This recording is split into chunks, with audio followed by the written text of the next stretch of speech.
നന്ദു എന്തായി പറയണേ? College inauguration ഞാൻ വരാനോ? എന്റെ മുഖത്തിലെ ഷേപ്പ് മാറ്റുന്ന നിനക്ക് എന്താ നിർബന്ധം? അയ്യോ, അങ്കിളിനെ ബുദ്ധിമുട്ടിക്കണമെന്ന് ആഗ്രഹം ഉണ്ടായിട്ടല്ല. ആ സൈക്കാട്രിസ്റ്റ് സമയത്ത് കാല് മാറിയതുകൊണ്ടല്ലേ. അത് അയാളുടെ ആയുസിന്റെ ബലം കൊണ്ടാ. ഛേ, തമാശ പറയാനുള്ള സമയം അല്ല അങ്കിളേത്. യൂണിയൻ ഭാരവാഹികളൊക്കെ എന്റെ അടുത്ത് തന്നെയുണ്ട്. അവരൊക്കെ ആകെ ടെൻഷനില്ല. അങ്കിൾ കൂടി കൈ ഒഴിഞ്ഞ അവരുടെയൊക്കെ മുഖത്തിന്റെ ഷേപ്പ് മാറും. എനിക്ക് എന്തായാലും വരാൻ പറ്റില്ല. പിന്നെ അത്ര നിർബന്ധമാണെങ്കിൽ ഞാൻ വേറൊരാളെ അയക്കാം.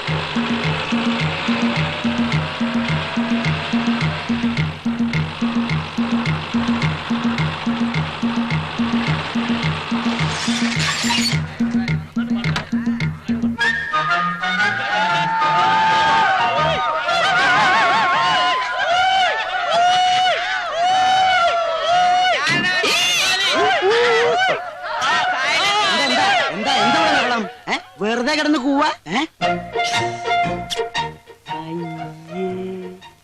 ഇതാ സൈക്കാട്രിസ്റ്റ്.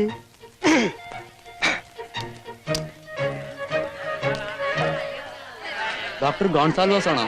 ഞാൻ ആരോഗ്യസ്വാമി. ഗോൺസാൽവോസ് സാറിന്റെ ബോഡി കഴിഞ്ഞിട്ട് മേനോൻ സാർ അയച്ചതാണ്.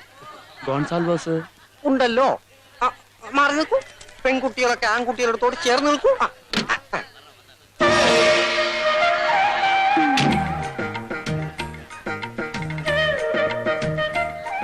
സർവമംഗളാനുഭവന്തു. എവിടെയാണ് സ്റ്റേജ്? ഫംഗ്ഷൻ തുടങ്ങാൻ അല്പം തൽക്കാലം സ്റ്റാഫ് റൂമിലിരിക്കാം. താനാണോ രാജീവ്? അതെ. പ്രശ്നമുണ്ടല്ലോ. അല്ല, എന്ത് പ്രശ്നമാണ് സാർ? പറയാം. ആരോഗ്യം. ഇവരോട് പെട്രോൾ അടിക്കാനുള്ള കാശ് നേരത്തെ പഠിച്ചു വെച്ചോ. എവിടെയാണ് സ്റ്റാഫ് റൂം? അവിടെയാണ് സ്റ്റാഫ് റൂം. ആപത്തിക്കും കരണി. സോറി.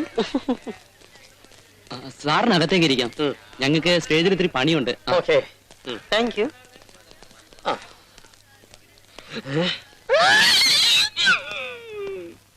കറിയാച്ചേട്ടനില്ലേ? അപ്പൊ നിനക്ക് എന്നെ ഓർമ്മയുണ്ട്. അത് പിന്നെ റൂം മേറ്റ് പറഞ്ഞാലും ബാർ മേറ്റിന് മറക്കാൻ പറ്റുമോ? അപ്പൊ ബാർമറ്റേ ഇയാൾ ഇവിടുത്തെ സ്വാമി? സ്വാമിയില്ല, ഡോക്ടറാ. മനസ്സുഖം വാരികയിലൂടെ ആയിരക്കണക്കിന് മനോരോഗികളുടെ പ്രശ്നങ്ങൾക്ക് പരിഹാരം നിർദ്ദേശിച്ചിട്ടുള്ള മഹാമനഃശാസ്ത്രജ്ഞനാ. എന്നിട്ട് എന്താ ഈ വേഷം? പുള്ളിക്കാരന്റെ വേഷം ചിലപ്പോ ഇങ്ങനെ. ചേട്ടൻ മണിച്ചിത്രത്താഴ് സിനിമ കണ്ടിട്ടുണ്ടോ? മണിച്ചിത്രത്താഴോ? ഇല്ല. എന്ന കാണണം.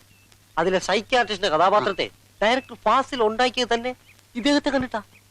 പിന്നല്ലാതെ നിന്നെ കണ്ടിട്ട് ആരെങ്കിലും എന്തെങ്കിലും ഉണ്ടാക്കിയിട്ടുണ്ടോ? ചിലരൊക്കെ നോട്ടമിട്ടിട്ടുണ്ട്. പക്ഷെ ഞാൻ ആർക്കും പിടികൊടുത്തിട്ടില്ല. പിടികൊടുക്കാതെ സൂക്ഷിച്ചു. വല്ല വൈദ്യന്മാരെ കണ്ടാൽ ചിലപ്പം വലയിട്ട് പിടിച്ചു കളയും. അതെന്തിന്? കരകുരുക്കുന്ന സാധനം ഉണ്ടാക്കാൻ.